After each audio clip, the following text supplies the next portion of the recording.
হুজুর আমার স্বামী কাঠুরিয়া ছিল, কথা সত্য। আমার স্বামী কাঠ কাটার পরে বাড়ির মধ্যে আসার সময় কাদের মধ্যে করে কিছু আটা আনত, কিছু জব আনত, কিছু চাউল আনত, আইনা আমি স্ত্রীর কাছে দিত, বলতো খাবার রেডি করার জন্য। আমার স্বামী আমার কাছে এগুলা দিয়া অজু বানাইতো। আমি দেখতাম অজু বানাইয়া নামাজের চাটাই খেজুর পাতার মুসল্লাটা বিছাইয়া আমার স্বামীটা নামাজ পড়তে পারতো না। কিন্তু যারা রুকু করে ওয়ারকাউ মা'আর রাকিন, যারা রুকু করে তোমরা তাদের সাথে রুকু করো। ও বন্ধু, আমার স্বামী রুকু করতে পারতো না, তবে মসজিদে মানুষ যেভাবে যেভাবে করত আমার স্বামী ঘরে এইভাবে করত। কিন্তু আমি দেখলাম একদিন হুজুর গ আমার স্বামীটা ঘরের মধ্যে আল্লাহর কোরআনটা হাতের মধ্যে নিছে। কি হাতের মধ্যে নিছে বাবা? আল্লাহর কোরআনটা হাতের মধ্যে নিছে। আমি দেখলাম হাতের মধ্যে নিয়া একদিনও আমার স্বামী কোরআন শরীফ পড়ে না। আমরা তো কোরআন শরীফ হাতের মধ্যে নিলে পড়ি আউযু বিল্লাহি মিনাশ শাইতানির রাজিম, বিসমিল্লাহির রহমানির রহিম, আলহামদুলিল্লাহি রাব্বিল আলামিন, আর রহমানির রহিম, মালিকি ইয়াউমিদ্দিন, ইয়াকা না'বুদু ওয়া ইয়াকা নাস্তাঈন, ইহদিনাস সিরাতাল মুস্তাকিম, সিরাতাল লাযিনা আন'আমতা আলাইহিম গায়রিল মাগদুবি আলাইহিম ওয়ালাদ-দাল্লিন। জবান খুলে জোরে জোরে পড়েন আমিন। ওই স্বামীটাকে আমি একদিনও দেখি নাই কোরআন পড়তে, একদিনও তার কোরআন তেলাওয়াতের আওয়াজ আমি শুনি নাই।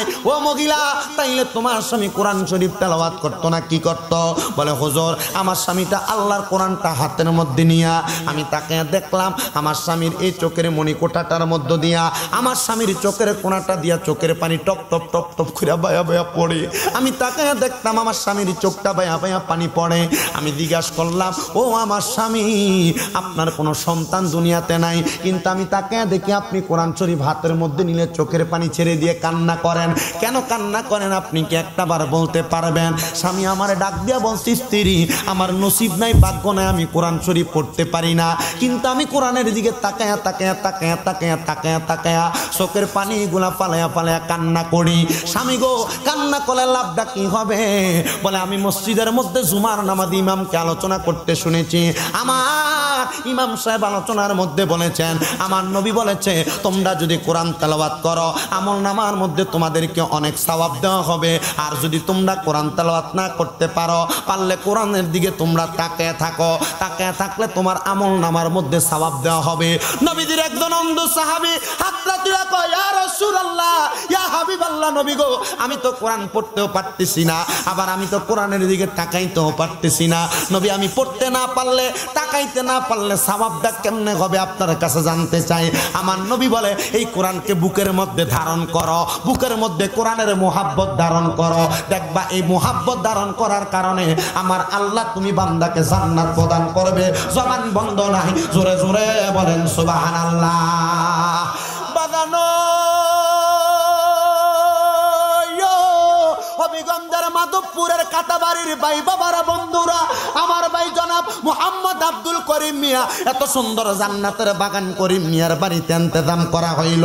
এই জান্নাতের বাগানের মধ্যে আপনারা যারা যারা বসলেন, এই মাহফিলটা তখন সফল কাম হবে যখন আজকের ওয়াজ শোনার পরে বাড়িতে যে কোরআন পড়বেন। বাড়িতে যে কোরআন পড়তে পারেন না তাকিয়ে থাকবেন, তাকাইতে পারেন না আল্লাহর কোরআনটার বুকের মধ্যে ধারণ করবেন। আল্লাহর কসম অন্য কোনো ইবাদত লাগবে না, হয়তোবা এই ছোট্ট ইবাদতটার কারণে আমার আল্লাহ আমাদের সবাইকে জান্নাত দিতে পারে কি পারে না? এ জবান খুলে বলেন, পারে কি পারে না? মহিলা ডাক দিয়া কয়, আল্লাহর ওলি গো, আমার স্বামী কান্না করতে বুঝতে পারলাম, আপনি বলেন না আমার স্বামীর এমন কোন অবস্থার ব্যাপারে কি আপনি জানেন? আপনি কি এমন কোনো কিছু জানেন? বলে হ্যাঁ, তবে আমি তোমার কাছে বলতে পারবো না। বলে কেন বলেন না একটা বার? এবার ওই আল্লাহর ওলি ডাক দিয়া কয়, আমি দেখেছি তোমার স্বামী কালো মানুষ? বলে হ্যাঁ। দাড়ি ছিল? বলে হ্যাঁ। তোমার স্বামীর হাতগুলা কেমন জানি একটু বাঁকা বাঁকা ছিল? বলে হ্যাঁ। বলে তোমার স্বামীকে আমি দেখলাম জান্নাতের আলা মকামের মধ্যে, জান্নাতের বাগিচার মধ্যে ঘোরাফেরা করতেছে। বুঝতে পারলাম হুজুর জান্নাতের বাগিচার মধ্যে ঘুরতেছে। হুজুর বলেন না আমার স্বামী তো তাহলে ভালো আছে? বলে হ্যাঁ। এবার ওই আল্লাহর ওলি আবার চিন্তা করলেন, আমার চিন্তা ভুলও হইতে পারে, ভালো হইতে পারে, খারাপও হইতে পারে। আল্লাহ পাকের ওই বান্দাটা ভালো এবং খারাপ চিন্তা সবগুলোই করলেন। করার পরে আরো 2 রাকাত নামাজ আদায় করলেন। নামাজ আদায় করে আমার আল্লাহ পাক রব্বুল আলামিনের দরবারে মুরাকাবা করলেন, মুশাহাদা করলেন। মুরাকাবা কি, মুশাহাদা কি অনেক তো শুনেছেন, কিন্তু করার নিয়ম আপনি জানেন না।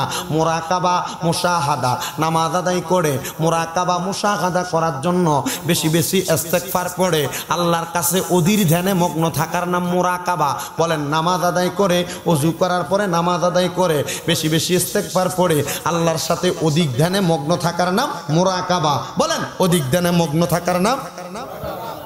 ওই আল্লাহর ওলি আবার 2 রাকাত নামাজ আদায় করে আল্লাহর কাছে কয় আল্লাহ ওই ব্যক্তি যে নাজাত পাইছে কি কারণে পাইছে? বলছে হ্যাঁ ওই ব্যক্তি মূর্খ ছিল, কোনো কিছু জানতো না, শুধু কোরআন শরীফের দিকে ছায়া ছায়া কান্না করার কারণে আমি আল্লাহ তারে মাফ করে দিছি। জোরে কোন সুবহানাল্লাহ।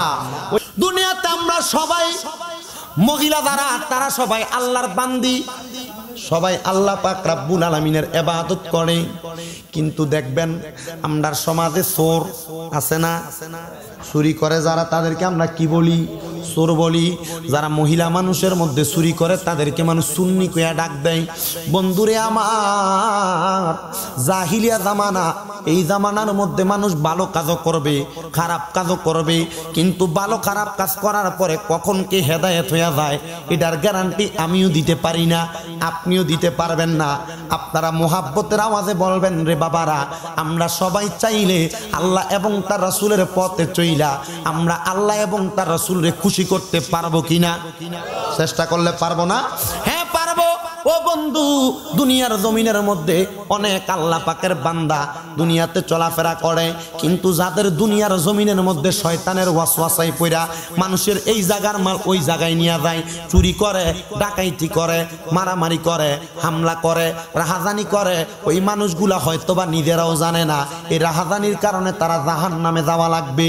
বন্ধুরে, আল্লাহর একজন বান্দি ওই ইরাকের জমিনের মধ্যে সব সময় চলাফেরা করত।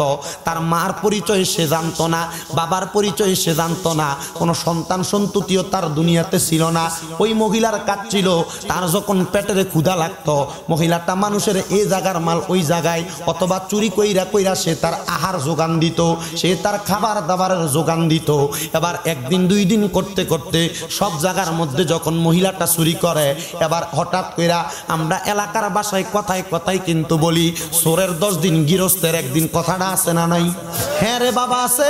ওই মহিলাটা সব জায়গায় চুরি করে। হঠাৎ করে একদিন দিনের বেলা পেটের ক্ষুধা সহ্য করতে না পাইরা ওই আরব ভূমির ইরাকের এলাকার হঠাৎ করে ওই অঞ্চলের একটা খোলামেলা বাগান থেকে ওই মহিলা কিছু খেজুর চুরি করতে লাগলেন। ওই খেজুরের বাগান থেকে হঠাৎ করে যখন খেজুর চুরি করে একটা মালিক আইসা ওই মহিলাটারে চুন্নি বইলা ধরল, কিন্তু ওই বাগানের মধ্যে ওই মহিলা ওই দিনে শুধু নতুন গেছে চুরি করার জন্য, কিন্তু প্রত্যেক দিন ওই বাগানের মধ্য থেকে কে যেন বাগানের মালিকের খেজুরগুলা চুরি করে নিয়ে যায়। খেজুরের মালিক কোনোদিন ধরতে পারে না। ওই দিন উৎপাইতা বৈশা ছিল যে আমার বাগানের খেজুরগুলা চুরি করবে, আজকে তারে ধরবো, তারে চোর হিসাবে তাকে শাস্তি প্রদান করব, তাকে আমরা মারবো, তাকে আমরা আঘাত করব। ওই জায়গার মধ্যে মহিলা ওই দিন গেছে চুরি করবার লাইগা। এর আগে মহিলা এখানে আর কোনোদিন চুরি করতে চায় না, কিন্তু এই বাগান থেকে অনেক দিন পর্যন্ত খেজুর চুরি হচ্ছে। এই বাগান থেকে অনেক দিন খেজুর চুরি হচ্ছে। ওই দিন ওই বাগানের মালিক চিন্তা করলো খেজুর যেহেতু থাকে না, আজকে আমি উৎপাইতা বৈশা থাকবো, যে খেজুর চুরি করে তারে ধরবো, তার মারবো, পাহার করব, শাস্তি প্রদান করবে। যখন এই চিন্তাটা মালিক করলেন, চোরকেও ধরলেন, 1 জন 2 জন অনেক মানুষ মিলা ধরার পরে চোরকে মারার জন্য তারা প্রস্তুতি গ্রহণ করছে। এলাকাতে চোর যদি ধরা পড়ে গাছের লগে বাঁধে, দেখবেন যে হাঁটতে পারে না, শরীরে একটা মশার শক্তিও মোটামুটি নাই, এও যে চোর একটা মারে। আপনি একজনের গায়ে মারার আগে যে মাল চুরি করছে এ মারতে পারেন, আর তবে মারার আগে যদি কোনো শরীয়তের বিধান থাকে ওই বিধান অনুযায়ী তারা মাফ করা যায় কিনা দেখবে। ফল বাগানের ফল চুরি করলে মাফ আছে। কেন? আল্লাহ রাসূল বলছে কোন মালিক যখন ফলের গাছ লাগায়, ফলের গাছ লাগানোর সময় যেন সে এটা ফি সাবিলিল্লাহ বইলা লাগায়। কি বইলা লাগায়? ফি সাবিলিল্লাহ। তো যদি কোনো পশু পাখি এসে আম গাছের কোন আমের যদি ঠোকরায় খায়, পেঁপে গাছের পেঁপে রেখ যদি খাইয়া ফেলে, তাহলে ফি সাবিলিল্লাহ কইয়া লাগাইলে পেঁপে খাইলে যদি কোনো পশু পাখিও খাইলে এটার মালিকের আমলনামার ভিতরে নফল ইবাদতের সওয়াব, সদকার সওয়াব, সদকা। ওই ফুলা ফাইন যে মাঝে মাঝে ইট মেরে আম খেয়ালা, বড়ি খেয়ালা, তো ডাক দিয়েন না, মারামারি করিয়েন না। আর তোমরাও তো যে চালাক, তোমরা একদিন ডাক না দিলে তোমরা পরের দিন পুরা গাছ রে যাইয়া লই। আমরা লোকে রাখতে তারা এদিন ভত্তা খাইতে মন চাইছে, কোনোদিন এমন আকামের লোকে যুক্ত হয় না। তখন আমরা ক্লাস 8-এ পড়ি, আমার ক্লিয়ার মনে আছে। এটার পরীক্ষা দেওয়ার আগে তো কোচিং চলে, তো মাদ্রাসা ছুটি দেওয়ার পর তার মন চাইছে ভত্তা খাইবো। তো সবাই রে কয় রে ভত্তা খাওয়ার লেগে কলা তো লাগবো, ওই থেকে কলা আনবি। তো এজাইয়া ম্যাডামের কাছে, আমরা এক ম্যাডাম আছে মাদ্রাসার পাশে বাড়ি, ম্যাডামের কাছে যাই কইছি, ম্যাডাম আমরা তো ভত্তা খাইতে মন চাইছে, আপনার তো অনেকগুলা গাছ, এই গাছ থেকে আমরা যদি 2-3টা কলা দেন আমরা ভত্তাটা ঠিক করে খাইতে রাম। তো মেম্বার কইছে না না কলা দন যাইতো না, ডিডাকা নন যাইতো না, যা নেওয়া যাইতো না। এটা বলাতে তার যে আতে তো ফইট এটা আর আমরা জানতাম না। তো তে যাইয়া একটা স্কেল লয়ে গেছে, যে আমরা স্টিলের স্কেল গুলো আছে না, এগুলা লইয়া যাইয়া কলা গাছের ভিতরে একবার মারছে, কলা রাস্তা সরি কাটতে ফিরে গেছে। আত্রা একটু সইয়া ছিল মনে হয়, বেশি তো বোঝা গেছে। তো এটা আনার পরে এটা দিয়ে বত্তা টত্তা খাইয়ে লেছে। এই কলা ফাড়ার কাহিনী ওই ম্যাডামের বাড়ির ম্যাডামের এক জালে দেখতে লেছে। জাল বুঝে মানে জালে দেখার পরে এটাতে বিচার দিছিল, এই তো এটি তো চুরি করছে এমনি এমনি তোর মুখে তো ছাত্র ম্যাডামে যে মাদ্রাসার বিচার দিছে। তো বিচার যে গেছে এই খবর আমরা জানি। তা আমার ওই সময় ক্লাস 8 থেকে 9 ওটাতে আমার উল্লঙ্ঘা ছিল 2। তো আমারে হুজুর একটু বেশি আদর করতো, কারণ আমি হুজুর আর ওই খেদমত করতাম, মনে করেন যা কিছু হইতো আমি মোটামুটি করতাম। ওই দিন আমি পরীক্ষার খাতা যে খাতার ভিতরে মাদ্রাসার সিল বসাইতেছি, এইটা আমি বিচার দিব। আমি স্যারে আগে ইঙ্গিত দিয়ে দিছি, স্যার এমনি এমনি ফোলাহীনের ভত্তা খাইতে মন চাইছে, ম্যাডামের কাছে যেটা কলা খুঁজছে ম্যাডাম দিছে না, ফোলাহীনে ম্যাডামের কলা সরি কেটে লাইছি। তো স্যারে কই তোরা তো আসলে বেটা আটকাটা সুরের মতো। আমি কই স্যার তুই তো কাটতে লাইছে, এখন কি করবো? ম্যাডাম মনে বিচার দিব। বিচার এটা মনে সুপার প্রিন্সিপাল হুজুর পর্যন্ত আইসে, সুপার হুজুর পর্যন্ত। আচ্ছা ঠিক আছে দেখাম। আমি যখন আসি ম্যাডামে আইয়া শাহ হুজুরের কাছে দিছে বিচার দেওয়ান। এখন হুজুরে কইতাছে তারা ডাক দে, তারা সব ডাক দিয়ে আননে। ম্যাডাম কইতাছে হুজুর এই বিচারটা হইলো এই তে তে তে তে মিল্লা আমার কাছে কলাটা খাইরা খাইলেছে। তো আমি না আগে স্যারের ফরাই দিছি, স্যারে কইতেছে ঠিক আছে আপনার কাছে 60টা কলা খুঁজছে, আপনি 60টা কলা দিচ্ছেন না, তো কলা খুঁজলে যদি না পা তো বলেন এমনি খাইবো, খুঁজলে যদি না পায় এমনই খাইবো। তা আপনারা মাঝে মাঝে ফোলাফাইন গেলে 2-1টা গাছে থাকলে একটু দিয়েন, খাইলে কিসের সাওয়াব হইব?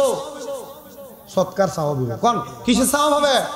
সৎকার সাওয়াব হবে। আমি দেখছি অনেক মাদ্রাসার পোলাপান, আমার চোখের দেখা।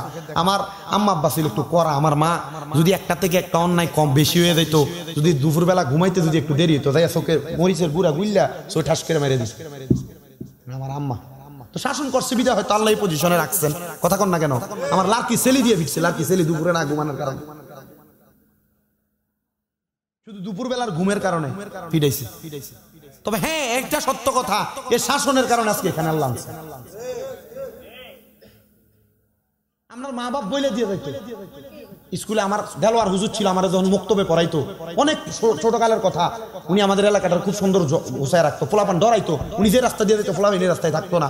ওনার আমাদের মা বাপ বইলে নিয়ে দিয়েইতো যে হুজুর ফোলা দিয়ে গেলাম, ভালো করে পড়াইবেন, আড্ডি আমরার গোস্ত আমনের, এটা বলে দিয়েইতো। আর অনকালার ফোলাপাইনের মুক্তবে হুজুর একটা বাড়ি দিলে বিশাল লয়ে 14 গোষ্ঠী দা হুজুরের মারণের লেগে, কথা কন না কেন? আমি নিজে জানি আপনার দোয়ার বরকতে কুমিল্লাতে আমার 6টা মাদ্রাসা। কয়টা মাদ্রাসা? 6টা মাদ্রাসা আমার কুমিল্লাতে। এই মাদ্রাসা পোলাপাইন ফরাইতো, মাঝে মাঝে একটার যদি মাইরের দাগ লাগে, এটা বাড়ির কাছে ফোন দিয়ে আমার কাছে কান্দে, মা আমার তো মারছে, এই হুজুর এই মাদ্রাসা তার পড়াইতাম না, মারছেন কেন, এটা করছেন কেন, এগুলা সহ্য করা লাগে। এই গত কয়দিন আগে এক বাচ্চারে ছুটি দিতে বেলা, তার যে দাউদ উঠছে, দাউদ এটা লম্বা করে খাদে গেছে, তারা ছুটি দিতেছে, তার মা ইয়া দেখা কইতেছে হুজুর আমার ফুতের এমনি মারছে কে?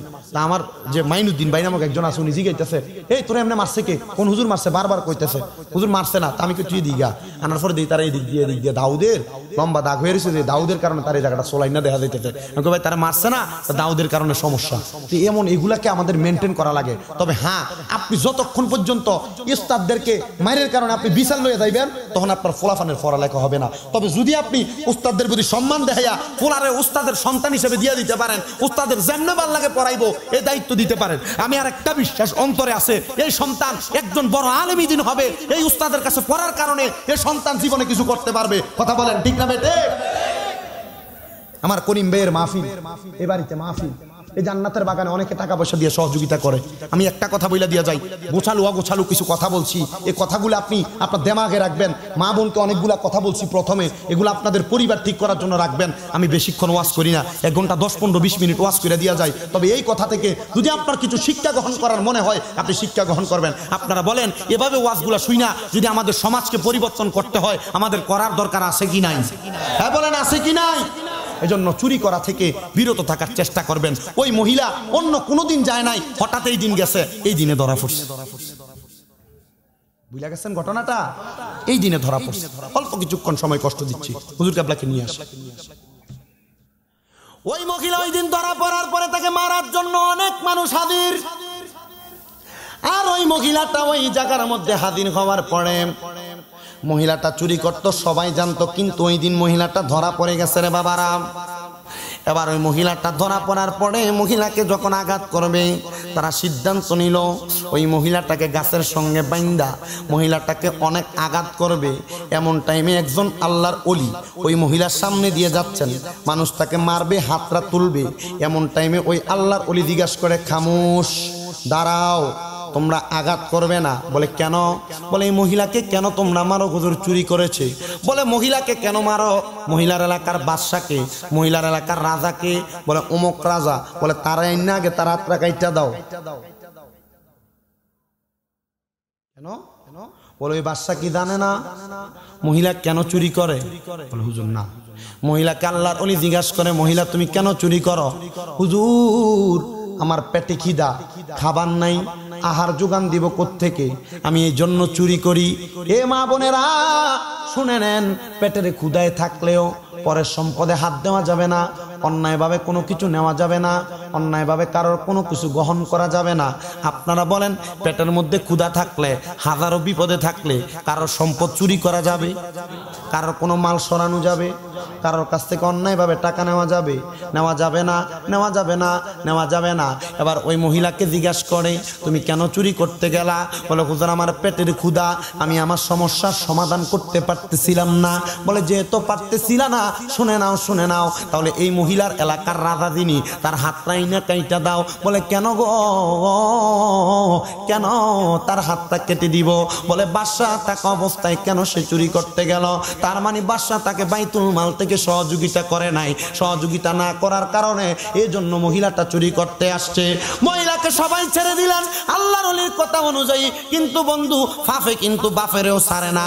এই কথাটা কিন্তু অনেক বড় সত্য কথা, অনেক বড় জানার কথা, অনেক বড় জ্ঞানের কথা।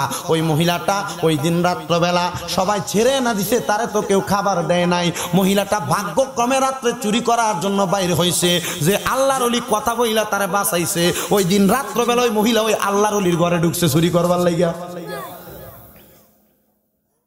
কিন্তু এটা চুরি না রে বাবা। ওই চুরি করার মাধ্যমে, চুরি করার জন্য ঢুকার কারণে ওই মহিলার যে ওই দিন রাত্রবেলা কপালের মধ্যে হেদায়াত আছে, মহিলা কিন্তু জানতো না। এবার ওই মহিলা আল্লাহ পাকের বন্ধুটার ঘরের মধ্যে যখন চুরি করার মধ্যে জন্য প্রবেশ করলো, প্রবেশ করার সাথে সাথে ওই মহিলাটা হঠাৎ করে দেখতে পায় ওই আল্লাহর ওলি নামাজের মুসল্লার মধ্যে বৈশা বৈশা কার জন্য কার সঙ্গে জানি কথা বলতেছে। ওই সুন্নি মহিলাটা নামাজের করে মুসল্লার মধ্যে কার সঙ্গে জানি বৈশা বৈশা কথা বলতেছে। এবার মহিলা খাটের নিচ থেকে লক্ষ্য করে দেখতেছে আল্লাহর ওলি কাকে জানি ডাক দিতেছে। হুজুরে পাক সাল্লাল্লাহু আলাইহি ওয়াসাল্লাম, নবীজি আপনি আমারে কবুল করেন, আপনি আমার ঘরের মধ্যে আসছেন, আমি আপনাকে ডাক দিয়েছি একমাত্র একটা ইবাদতের কারণে। বলে কোন ইবাদত? ইবাদতের নাম ওয়ামিনাল লাইলি ফাতাহাজ্জাত বিহি নাফিলাতাল লাকা আসা আইয়াবাসাকা রাব্বুকা মাকামাম মাহমুদা। আমার আল্লাহ বলেছে নবীকে আপনি রাতের কিছু অংশে তাহাজ্জুদের নামাজ পড়েন, এটা আপনার জন্য খাস করা হয়েছে। যদি আপনি তাহাজ্জুদের নামাজ পড়েন অতি সত্বর আপনাকে মাকামে মাহমুদ নামক প্রশংসার দরজা দান করা হবে।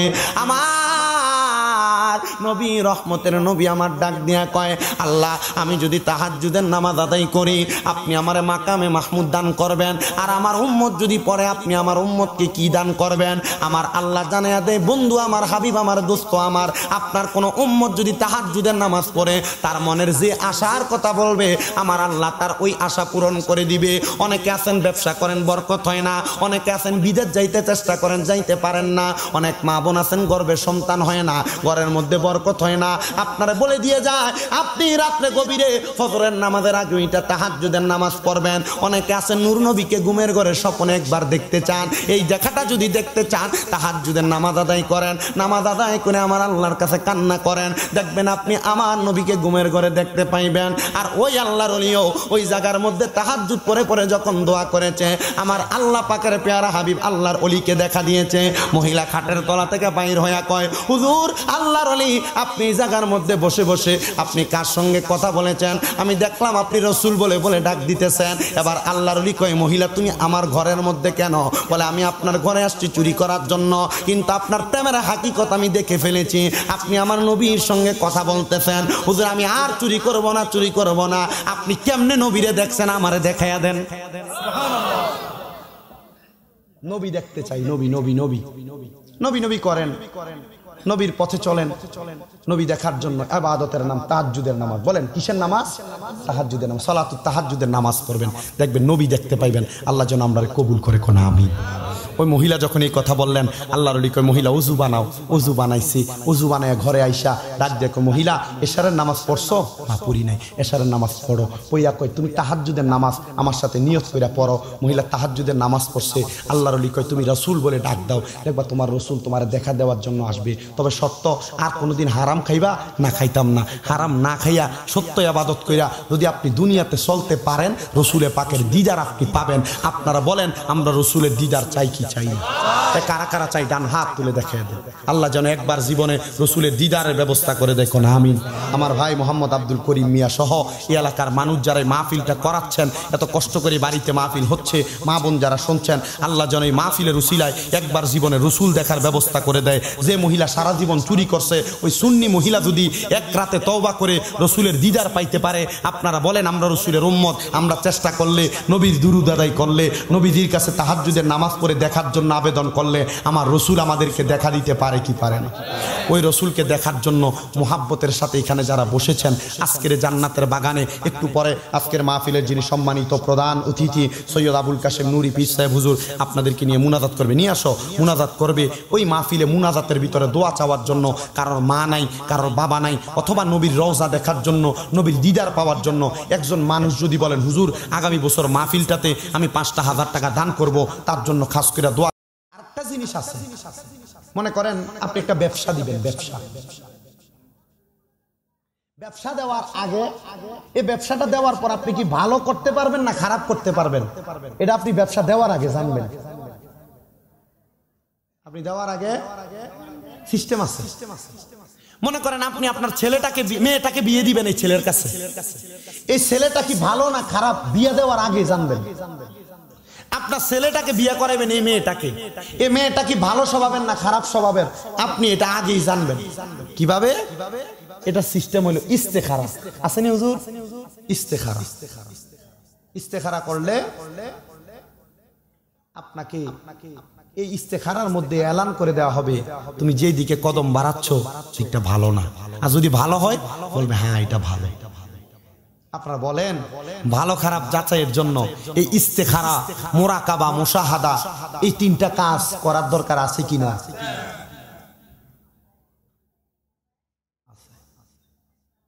আমি যখন প্রথম 2019 সালে ইন্ডিয়া মাহফিলে যাই, আমি তো জানি না ওইদিকে যাবো যে মানুষ ভালো না খারাপ। আমার একজন ওস্তাদ কুমিল্লার মাওলানা আব্দুল মান্নান হুজুরকে আমি জিজ্ঞেস করছি, হুজুর ওইদিকে যে যাচ্ছি আমি, আমার মা বাপের এই বড় ফুট, আমার মা বাপের কিছু নাই, আমি ফুট আছি, আমি কামাই করে খাওয়াইলে হয়তো বা একটা সময় তারা চলবে, হুজুর ওই দিকটা ভালো না খারাপ কি করতাম? আমার কেন জিজ্ঞেস করো, ইস্তেখারা করে দেখো। আমি হুজুর আমি তো সিস্টেম বুঝি না, ইস্তেখারা কিভাবে করব?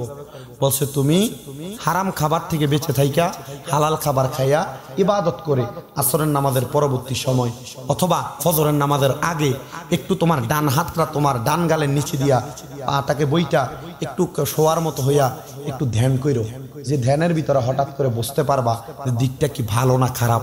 আসলেই লক্ষ্য করে দেখলাম এভাবে করার পরে হ্যাঁ ইঙ্গিত দিচ্ছে ওই জিনিসটা ভালো, যাইতে পারি। এখন থেকে এই পর্যন্ত যাচ্ছি 2019 সাল 20 সাল 21 সালের ফেব্রুয়ারি পর্যন্ত ইন্ডিয়াতে মাহফিল করছি। 21 ফেব্রুয়ারিতে 21 তারিখের ফেব্রুয়ারি 21-20 থেকে তো করোনা ভাইরাসের ঝামেলা, 22 সাল গেল আর ইন্ডিয়াতে ঢুকি নাই।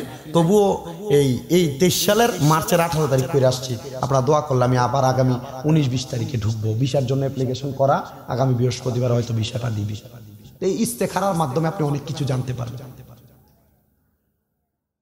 আমার মনে আছে যখন আমি প্রথম গেছি যাওয়ার সময় কলকাতা এয়ারপোর্টে আমারে এভাবে আটকাইছে, এই আমার দেখে এভাবে সাজগুজ দেখে তো প্রথম বুঝি নাই যে ওইটা বিধর্মীদের দেশ, আমি যদি পাঞ্জাবি পায়জামা পাগড়ি টাগড়ি লাগিয়ে যাই তারা আমার হয়তো অবহেলা করতে পারে, আমি আর বুঝি নাই। আমার দেখে বেশি বেশি চেক করতেছে, কিন্তু আনন্দের বিষয় কি জানেন, শরীরে পাঞ্জাবি ছিল, আমি বেশি বেশি লুঙ্গি পরি, সাদা লুঙ্গি ছিল, তো লুঙ্গিতে পরা চেক করতে পারে না। লুঙ্গিতে পায়জামা হইলে না মনে করেন যে মিচিং যেটা আছে ঢুকে উপরের দিকে তুলতে পারে, লুঙ্গি দেখে ডারে উপরের দিকে তুলতে পারে, বুঝতে পারছেন? আটকে গেছে। আমি এর সামনে আমি বুঝছি বিষয়টা, বুঝা পাগড়িটারে খুইলা বটা দিয়ে ব্যাগে ঢুকে ফেলছি, মাথায় একটা টুপি দিছি। নর্মালি দেখতেছে ওনার কিছু দেখা যায় না, সাদা ফাতলা পাঞ্জাবি তো মোল্লা মানুষ, এরা চেক করবো কি, সবই তো আমি উপর দিয়ে দেখা যায়, কোনো কিছু খারাপ নাই, যাও চাইরা দিছি, আর কোনো জায়গায় আটকা না। আলহামদুলিল্লাহ কন। মুসলমানের প্রত্যেকটা কর্মে, মুসলমানের প্রত্যেকটা দিক নির্দেশনার মাধ্যমে মুসলমানের মুক্তি আছে না নাই? জোরে বলেন আছে না নাই?